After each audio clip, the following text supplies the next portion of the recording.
Getúlio Dornelles Vargas nasceu em 19 de abril de 1882, na cidade de São Borja, no interior do Rio Grande do Sul, uma região marcada por disputas políticas e tradição militar.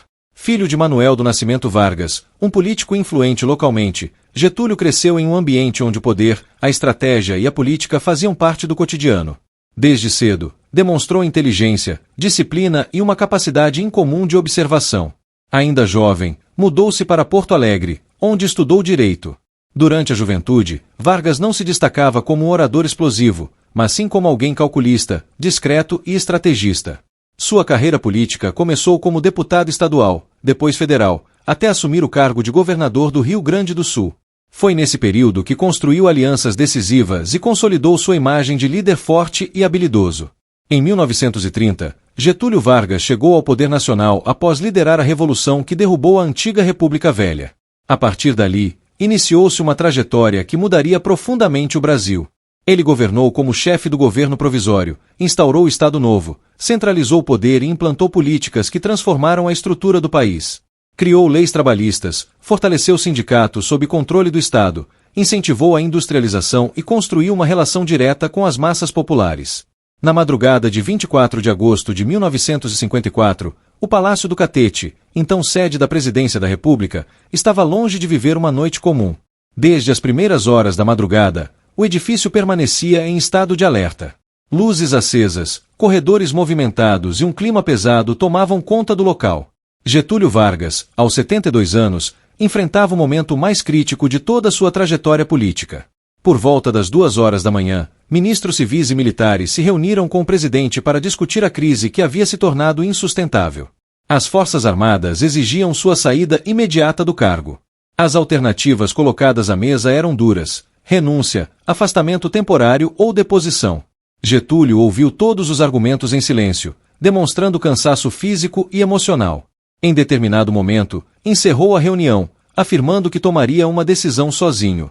Já nas primeiras horas do dia, entre 4 horas e 6 horas da manhã, Vargas permaneceu recolhido em seus aposentos.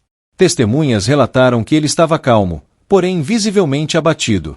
Nesse período, revisou cuidadosamente sua carta-testamento, ajustando frases e acrescentando trechos que expressavam sua visão sobre o cerco político que sofria.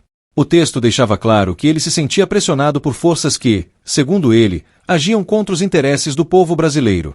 Pouco antes das 8 horas da manhã, Getúlio vestia um pijama claro e se encontrava sozinho em seu quarto.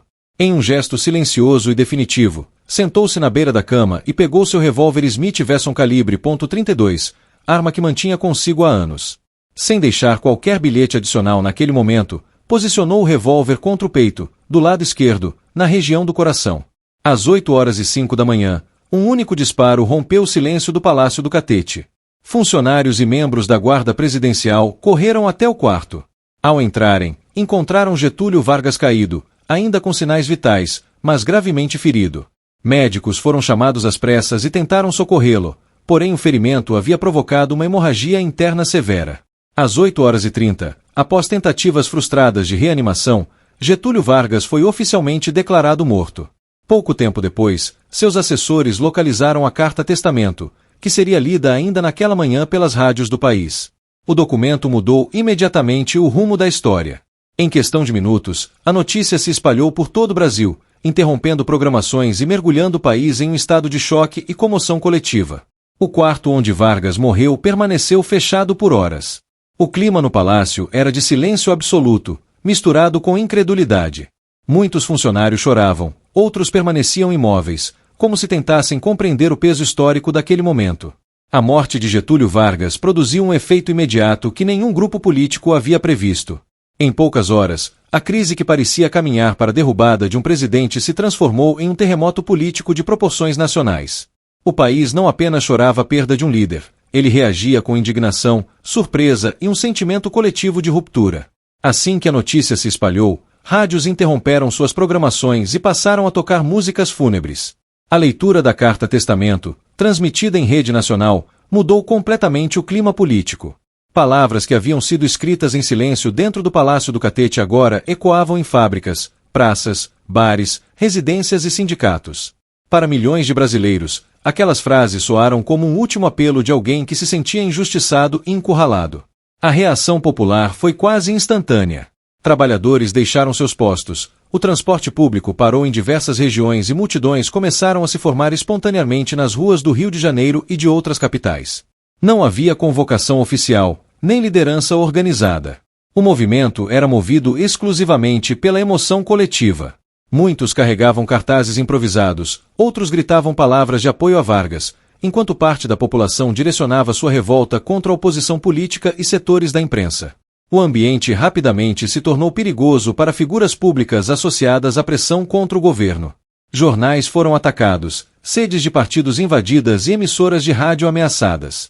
Políticos opositores precisaram se esconder ou deixar a cidade temporariamente. A comoção popular havia invertido completamente o jogo político. Aqueles que até o dia anterior exigiam a renúncia do presidente agora se viam acuados pela opinião pública. Dentro do governo, o impacto foi igualmente profundo. O vice-presidente Café Filho assumiu o cargo em meio a um cenário de instabilidade extrema. Sua posse ocorreu sob forte vigilância militar e com receio real de levantes populares. As Forças Armadas, que haviam pressionado Vargas, adotaram imediatamente um discurso mais cauteloso, tentando conter o clima de revolta e evitar que o país mergulhasse em um conflito interno. O velório de Getúlio Vargas tornou-se um dos maiores eventos públicos da história do Brasil até então. Filas intermináveis se formaram para prestar a última homenagem. Pessoas simples aguardavam horas sob sol forte, muitas chorando, outras rezando em silêncio. Para uma parcela significativa da população, aquele não era apenas o funeral de um presidente, mas a despedida de alguém que representava proteção, direitos e reconhecimento social. O cortejo fúnebre foi marcado por cenas impressionantes. As ruas tomadas por gente, sacadas lotadas, crianças erguidas nos ombros dos pais para ver a passagem do caixão. O silêncio pesado era quebrado apenas por choros e gritos emocionados. A imagem do corpo sendo levado para São Borja consolidou definitivamente a transformação de Vargas em uma figura simbólica. Ele desmobilizou a ofensiva contra o governo e neutralizou a oposição naquele momento. As investigações em andamento perderam força, e muitos discursos que antes dominavam o noticiário simplesmente desapareceram. A narrativa da crise mudou. Getúlio deixou de ser visto apenas como um presidente pressionado e passou a ser lembrado como alguém que se sacrificou em nome do povo. Inscreva-se no canal, deixe seu like e compartilhe para que mais pessoas conheçam essa importante história do Brasil.